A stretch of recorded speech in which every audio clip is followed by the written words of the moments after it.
Mahia mengiringi langkahku untuk masuk ke dalam pintu kedua. Ketika kakiku mulai melangkah ke dalam pintu tersebut, sosok Jessica tiba-tiba menghilang.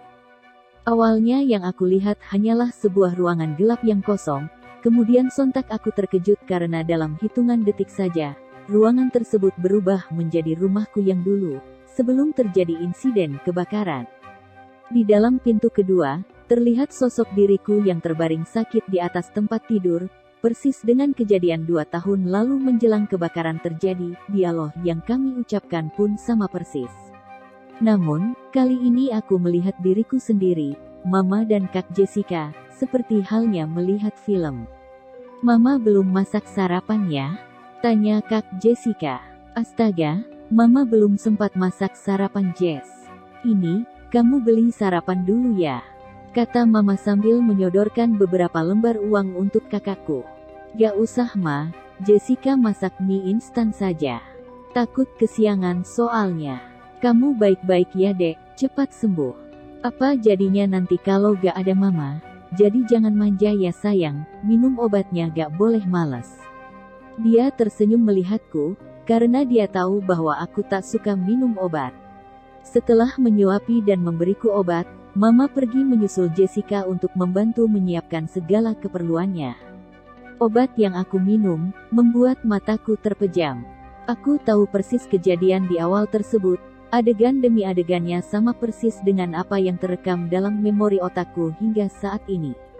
Namun, untuk adegan selanjutnya, aku belum mengetahuinya. Kemudian, terlihat Kak Jessica menuruni tangga, dia menuju ke arah dapur, tapi yang terlihat dia sedang sibuk melepas tabung gas. Setelah selang dari tabung gas berhasil dia lepas, dia mencoba untuk memukul tabung gas tersebut dengan batu. "Apa yang kamu lakukan?" Kak Jessica langsung terkejut mendengar ucapan Mama Rosita yang ada di belakangnya. "Oh, ini aku sedang ingin membakar rumah ini dan ingin menghabisi anak kesayangan Mama itu," Jessica mengatakannya dengan ekspresi santai. "Pak!" Tamparan keras mendarat ke pipi Jessica. Kala itu, aku dan Mahia yang menjadi pemirsa akan setiap adegan yang ada, sontak aku langsung terkejut. Kenapa Kak Jessica bertindak seperti itu? Kenapa dia ingin membunuhku? Apa salahku? Tampar Ma. Tampar lagi. Selama ini, Mama selalu pilih kasih. Padahal aku dan Flo sama-sama bukan darah dagingmu. Jadi, kenapa selama ini Mama perlakukan Flo secara istimewa? Jessica berkata sambil menahan air matanya, dia terlihat begitu emosi sekali.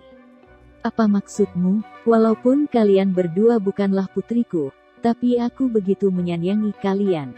Mama tak pernah membeda-bedakan antara dirimu dengan adikmu, bahkan Mama siap menyerahkan nyawa ini untuk kalian." Mama Rosita berkata sambil menangis. Tubuhku lemas setelah mendengar percakapan mereka. Mahia mencoba menguatkanku. "Mahia, ternyata aku bukan anak kandung Mama Rosita. Aku tak mampu lagi membendung air mata ini. Tenanglah Flo, mungkin dengan melihat kejadian selanjutnya, kamu akan lebih mengerti siapa jati dirimu dan apa penyebabnya kakakmu melakukan itu." Mendengar kata dari Mahia, aku coba kuat untuk mengetahui kejadian berikutnya. Di sisi lain terlihat Kak Jessica mulai tertawa terbahak-bahak. Apa Jessica tak salah dengar? Nyawa Mama, jangankan nyawa yang bagimu sangat berharga, saham milikmu saja semuanya telah kau berikan kepada Florisa. Apa itu yang namanya adil? Jess, Mama memberikan sesuatu yang telah menjadi haknya. Florisa adalah anak Papa, anak suamiku Hans dari wanita lain. Dia adalah pewaris satu-satunya. Awalnya 50% saham yang aku miliki merupakan pemberian Hans sebagai mahar pernikahan, jadi aku pun akan mengembalikan saham tersebut kepada Florisa, karena Flo adalah anak kandungnya. Setiap penjelasan dari mulut mamaku membuat hatiku semakin nanar, ternyata selama ini aku adalah anak dari wanita lain.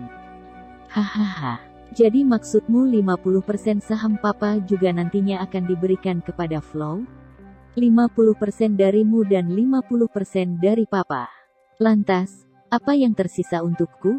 Jessica semakin kalap. Tenang sayang, rumah ini dan seisinya telah menjadi milikmu. Bahkan, beberapa tanah Mama yang ada di desa juga akan menjadi milikmu. Mama mencoba untuk memeluknya, mencoba untuk meredamkan emosinya. Tapi, Jessica langsung melemparkan batu dan menghantam kepala Mama Rosita. Kemudian, dia jatuh pingsan. Terlihat Jessica menyiapkan korek api pada tabung gas yang telah bocor. Dia mencoba membakar seisi rumah itu. Jessica terlihat semakin liar dengan menyulut api di mana-mana. Ambil Kak, ambil semua saham itu. Jika dari awal aku sudah tahu bahwa aku pemilik dan pewarisnya, maka aku ikhlas untuk memberikannya.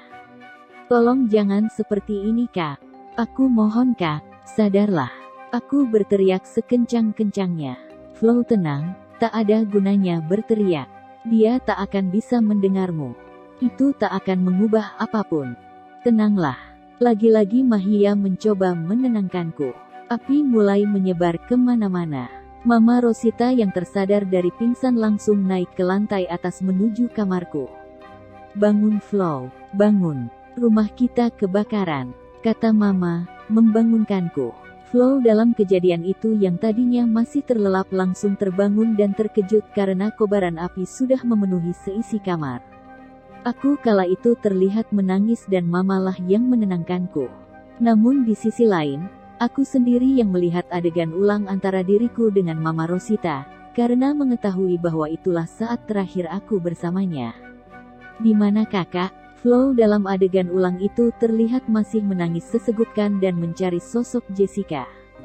Tapi, Mama Rosita sibuk tengah memecahkan kaca kamar untuk meloloskan diri dari kebakaran. Ketika kaca jendela berhasil dipecahkan, sontak Mama menarik tanganku dan mendorongku ke bawah. Lompat Flo, Mama akan menyelamatkan kakakmu. Hanya teriakan itu yang terakhir aku dengar dari Mama, karena ketika jatuh kepalaku membentur batu, sehingga aku tak sadarkan diri. Flo, kau baik-baik saja nak? Mamaku berteriak panik karena melihat diriku waktu itu yang tak sadarkan diri. Namun setelah melihat ada beberapa warga yang menyelamatkanku, Mama berlari di sekitar api untuk mencari Jessica. Jess, di mana kamu sayang? Ayo kita keluar. Apinya semakin besar. Mama Rosita terus saja mencari Jessica. Kita akan keluar dari sini, tapi setelah Mama menandatangani surat kuasa untuk memindahkan 100% atas namaku. Terlihat Jessica berkata dengan ekspresi wajah penuh kemarahan. Lancang kamu. Sewaktu kecil, aku mengambilmu dari jalanan. Memberikan kehidupan yang layak untukmu, memberimu kasih sayang dan memenuhi setiap kebutuhanmu bak putri raja. Tapi apa balasanmu terhadapku? Seperti inikah caramu untuk berterima kasih kepada ibu yang telah mengasuh dan merawatmu selama 25 tahun? Meskipun nantinya kita akan selamat dalam kebakaran ini, tak akan aku berikan sepeser pun harta keluargaku hanya untuk anak yang tak tahu balas jasa sepertimu. Mama Rosita tak dapat menahan amarahnya di hadapan Jessica. Hanya aku yang akan selamat. Memang kali ini kau telah berhasil menyelamatkannya. Tapi, tak akan aku biarkan kau selamat, karena Mama adalah satu-satunya saksi kunci atas kejadian ini. Setelah aku selamat dan kau tiada, aku akan lebih leluasa untuk membunuh Florisa. Siapa suruh untuk mengadopsi dan merawat anak ular, karena suatu saat bisanya dapat membunuhmu dalam satu gigitan. Hahaha. Terlihat Jessica tanpa merasa ragu mendorong Mama hingga terpental ke tembok, kemudian atap yang sudah terbakar runtuh menimbun tubuhnya. Mama terjatuh tak sadarkan diri, badannya mulai dilahap api. Mama bangun. Mama, aku yang saat itu hanya bisa melihat setiap adegan yang ada, hanya bisa menangis dan berteriak, karena sama sekali aku tak bisa menolongnya, bahkan aku tak bisa menyentuh tubuhnya. Tanpa merasa bersalah, Jessica pergi meninggalkan tubuh Mama Rosita yang mulai terbakar oleh api. Ketika dia mencoba untuk menyelamatkan diri, ternyata sudah terlambat, ternyata sudah tidak ada akses jalan untuk keluar. Dan, akhirnya dia mengalami kejadian yang sama dengan Mama Rosita. Karena kekurangan oksigen, Jessica pingsan tak sadarkan diri, api pun membakar tubuhnya hingga tak berbentuk lagi. Setiap adegan yang aku lihat sungguh mengacaukan hati dan pikiranku. Pandanganku kosong, pikiranku hanya bisa mengingat setiap kejadian itu. Tanpa ku sadari Mahia sudah membawaku berada di dekat Rio. Hei tenanglah, minum air ini. Rio memberiku air mineral dari dalam botol dan aku meminumnya. Rio, ternyata penyebab kebakaran itu adalah ulah kakakku. Aku mulai menangis lagi. Tenang, tenang. Kamu harus kuat, kita masih harus mengetahui apa yang ada di pintu pertama bukan? Kita harus memanfaatkan waktu sebaik-baiknya Flo. Mendengar perkataannya itu, aku mencoba untuk kuat, karena aku pun ingin mengetahui siapa sebenarnya ibu kandungku dan kenapa selama ini Papa dan Mama Rosita merahasiakannya dariku. Flo, saya rasa Jessica ingin menyampaikan sesuatu padamu. Setelah mendengar perkataan Mahia, aku melihat arwah Kak Jessica yang masih menangis dalam diam. Ku beranikan diri untuk menghampirinya. Maafkan aku Flo, karena buta harta dan kekuasaan aku telah melakukan kesalahan besar. Kali ini arwah yang sedari tadi hanya diam dalam tangisan kini mulai mengakui perbuatannya. Maaf katamu, Kak, kau telah membunuh Mama, dia Mama kita. Aku pun masih dalam keadaan menangis. Flo, coba maafkan dan ikhlaskan kepergian mamamu. Cobalah mengerti, arwah Jessica baru akan merasa tenang setelah mendapatkan maaf darimu. Apa gunanya memiliki rasa dendam dan kebencian kepada seseorang yang telah tiada? Itu hanya akan menyakiti dirimu sendiri. Rio mencoba membuatku mengerti. Aku memejamkan mata sejenak, mencoba mengikhlaskan segalanya. Seburuk apapun perbuatan Kak Jessica, nuraniku tak dapat membencinya.